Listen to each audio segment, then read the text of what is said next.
ယန္တာဖြစ်တယ်ဆိုတာနားလည်အောင်ပြောရမယ်ဆိုရင်တွေ့တာမှုတွေကင်းသွားတယ်တွေ့တာမှုတွေမရှိတော့လူကိုလည်းမတွေ့တာဘူးပစ္စည်းကိုလည်းမတွေ့တာဘူးသို့တော့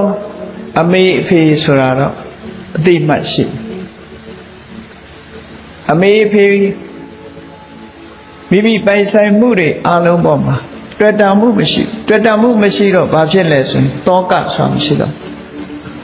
လောကလူတွေဟာတွေ့တာမှုရှိမှတောကဆိုတာဖြစ်တယ်စဉ်းစားကြည့်လေလူချင်းခင်လို့ရှိရင်ကိုယ်နဲ့ခင်တဲ့လူတယောက်တစ်ခုဖြစ်ရင်တောကဖြစ်ကိုပိုင်တဲ့ပစ္စည်းတစ်ခုပေါ်မှာကိုပိုင်နေလို့သတ်မှတ်ထားလို့ရှိရင်အဲ့ဒီပစ္စည်းအတွက်တောကဖြစ်တယ်ကိုနဲ့မသိတဲ့လူတယောက်ပေါ်မှာတောကဖြစ်တယ်လို့မရှိဘူးကိုမသက်ဆိုင်တဲ့ပစ္စည်းဥစ္စာပေါ်မှာတောကဖြစ်တယ်ဆိုတာမရှိဘူးတောကဖြစ်တယ်ဆိုတာကိုနဲ့ပတ်သက်မှုရှိရအဲ့ဒီကိုနဲ့ပတ်သက်မှုဆိုတဲ့နေရာမှာတွေ့တာမှုဆိုတာအဓိကကြဒါကြောင့်မို့တဏှာယဆိုင်တေတောကောလောကလူတွေပြောတဲ့ယင်ထဲမှာပူလောင်မှုဆိုတဲ့တောကအဲ့ဒီတောကဟာ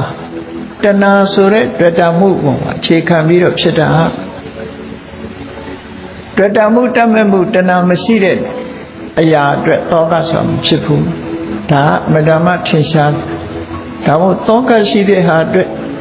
ဒီတွေ့တာမှုရှိတဲ့နေရာမှာတောကဆိုတာဖြစ်တယ်တောကဖြစ်လာလို့ရှိရင်အဲ့ဒီပုဂ္ဂိုလ်ရဲ့ရှင်တွင်နှလုံးသားဘယ်တော့မှမငြိမ်းချမ်းဘူးငြိမ်းအေးမှုရှိဘူးလူတိုင်းတောကဖြစ်ပူးကြတာပဲတောကဆိုတာစိုးရိမ်တဲ့စိတ်ကိုပစ္စည်းဆုံးရှုံးတော့မယ်ဆိုရင်စိုးရိမ်ကြတယ်ဆုံးယုံသွားပြီဆိုရင်လည်းစိုးရိမ်ကြတယ်ကိုမျိုးတွေကတဦးတယောက်ယောဂဝေဒနာဖြစ်လို့ပျက်စီးဆုံးရှုံးတော့မယ်ဆိုရင်စိုးရိမ်ကြတယ်ပျက်စီးသွားပြီဆိုရင်လည်းစိုးရိမ်ကြစိုးရိမ်ရုံနဲ့မကဘူးငိုကြရတယ်ဟောဒီလိုအဲ့ဒီလိုဖြစ်တာဟာဖြတ်တနာဆိုတဲ့ပျက်စီးမှုနဲ့ကြုံတွေ့တဲ့ယမယခမိမိကိုယ်တိုင်ယောဂဖြစ်လာတယ်ယောဂဖြစ်ပြီးတော့ကုမရတဲ့ယောဂမျိုးလို့သိရင်စိုးရိမ်စိတ်တွေဖြစ်တယ်အဲ့ဒီစိုးရိမ်မှုတွေဟာတွေ့တာမှုကလာတာလို့မြတ်စွာဘုရားတည်းတော့ဟောတယ်အဲ့တော့ဒီလိုစိုးရိမ်မှုတွေမဖြစ်ရအောင်မလုပ်ရမလဲဆိုတွေ့တာမှုလျှော့ချခြင်းမှတပါသို့မဟုတ်တွေ့တာမှုကိုဖယ်ရှားခြင်းမှတပါတခြားနည်းလမ်းမရှိဘူးမတွေ့ရင်တောကမဖြစ်ဘူးတွေ့ရင်တောကဖြစ်တယ်ဒီလိုဆိုရပါတော့စဉ်းစားကြည့်ကိုပိုင်တဲ့ပစ္စည်းဥစ္စာလေးတစ်ခုတခြားလူကိုရောင်းပစ်လိုက်တဲ့ဖြစ်စေပေးပစ်လိုက်တဲ့ဖြစ်စေကိုနဲ့အဲ့ဒီပစ္စည်းဥစ္စာဟာမပတ်သက်တော့ဘူးဆိုရင်အဲ့ဒီပစ္စည်းဥစ္စာအတွက်ဘယ်သူမှတောကမဖြစ်ဘူးတောကမဖြစ်တော့ကိုနဲ့လွတ်သွားရင်တောကမဖြစ်ကိုနဲ့တွယ်ပြီးဆက်သွယ်နေရင်တောကဆိုဖြစ်တယ်ဒါကြောင့်မို့လို့အဲ့တော့ကိုပိုင်တာပဲဖြစ်စေတွေ့တာမှုဆိုတာမထားပဲနဲ့တွေ့တာမှုကိုဖယ်ရှားနိုင်တယ်ဆိုလို့ရှိရင်တော့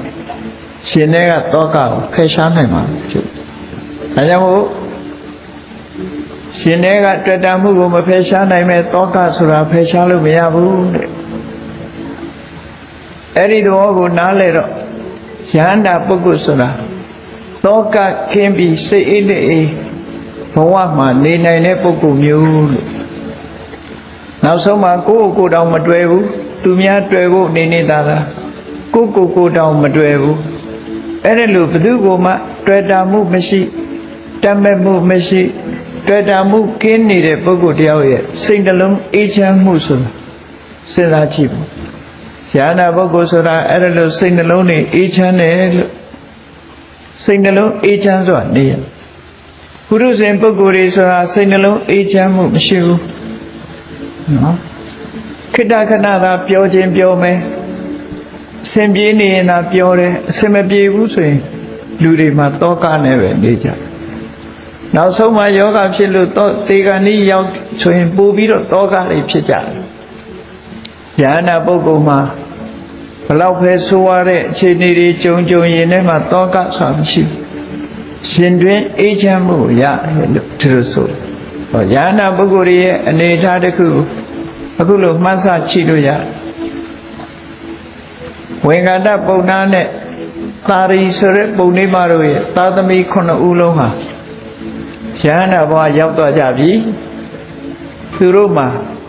ရှင်တွင်ပူဆာမှုတောကစွာမရှိကြတော့ဘူးအားလုံးစိတ်နှလုံးအေးချမ်းစွာနေထိုင်နေကြဘယ်တော့မှသူတို့စိတ်ညစ်အောင်လုပ်လို့မရတော့ဘူးဘယ်တော့မှလည်းစိတ်မညစ်တော့ဘူးအမြဲတမ်းပြုံးရွှင်တဲ့မျက်နှာနဲ့စိတ်နှလုံးအေးချမ်းစွာနောက်ဆုံးနေ့ကိုစောင့်ပြီးတော့နေကြတာဖြစ်တယ်ဒီလိုဆိုတာပေါ့နော်